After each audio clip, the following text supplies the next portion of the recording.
Hello everyone and good evening. I hope that you can hear me perfectly, but this place, I'm in a restaurant, it was my only choice to find a way to record a video for you. Apparently because of the lack of the fuel, we have electricity for like 6 and 8 hours a day. So coming here was my only choice to record you this video so I can have access to electricity and internet. I'm so happy to be making this video for you all. In case you don't know me, my name is Noor Harazeen. I started as an activist and I'm now a journalist. I work as an English reporter for an English channel. I wanted to talk about some specific points about the life in Gaza. First one was the closure of Rafah border from the Egyptian military, the Egyptian government.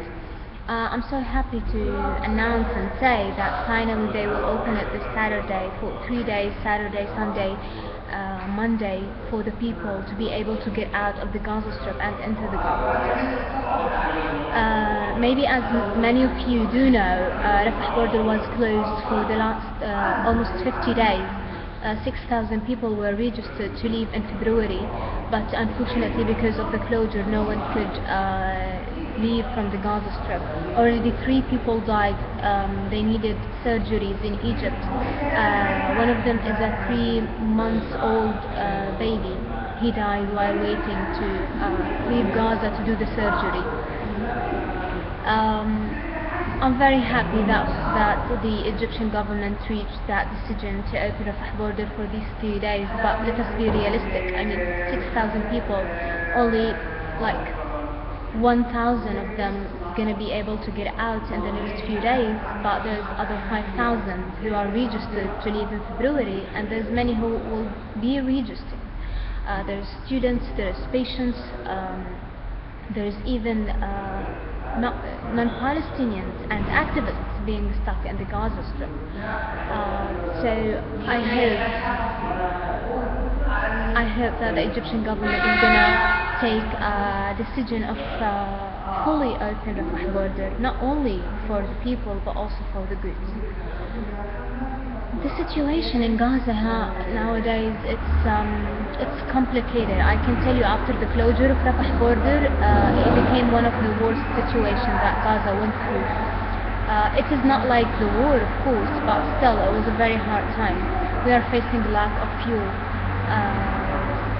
forcing the people of Gaza to contend with only 6 hours of electricity per day. So imagine that for the students in universities, in schools, people who have exams. Imagine it for the transportation, people who want to go home, who want to go to their universities, who want to go to their work. It was really a very hard time that Gaza went through, and it's not only about the lack of fuel, but they're also facing lack of water. In the UN latest research, they said that by 2020, maybe even before, Gaza will be out of any water to drink. If we talked about the situation of Gaza with the Israeli occupation attacks, today, I'm recording this one day before. I'm recording this on today is Wednesday.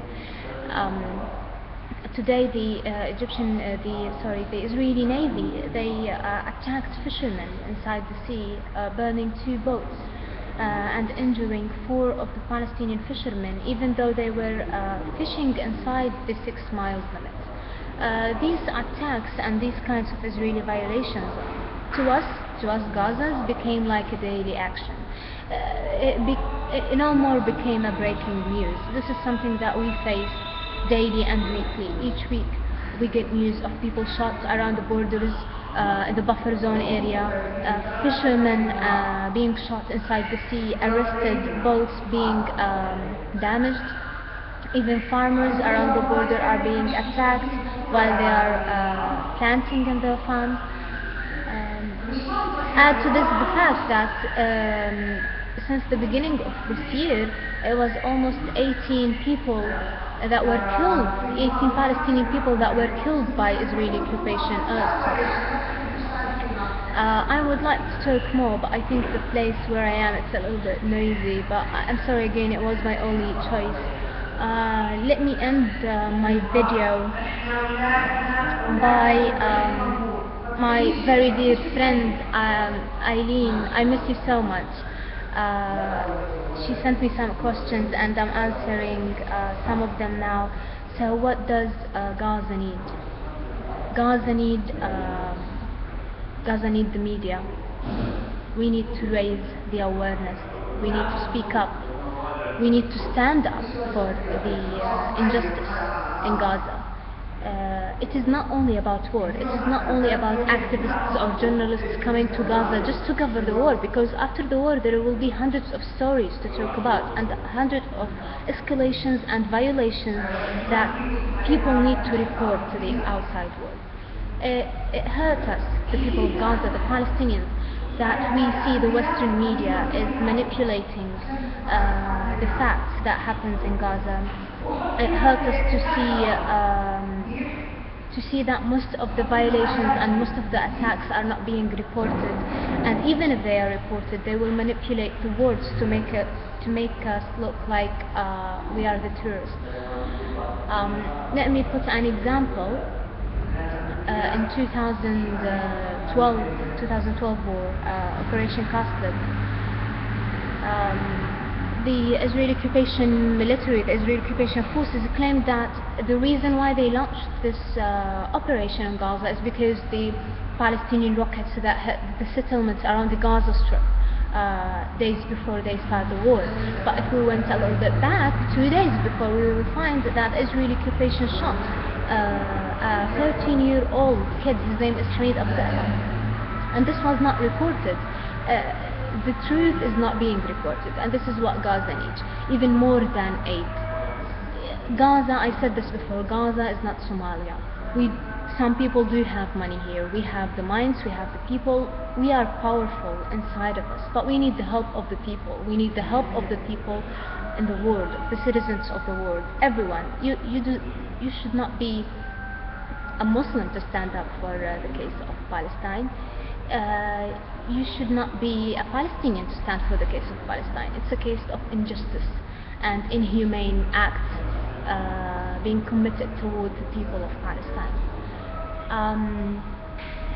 I think this is how I'm gonna end my video. Love to you all. We appreciate all of your efforts, and just the fact that we know that there's people out there 4,000 miles away from us who are standing by our side, who are teaching and learning about the Palestinian cause, about Gaza. These facts really touched our hearts, and it make us feel loved, make us feel that there is people standing by our side. Thank you so much, and I think I should introduce Eva to you now. Good luck everyone, and I hope that we're gonna meet one day. Thank you.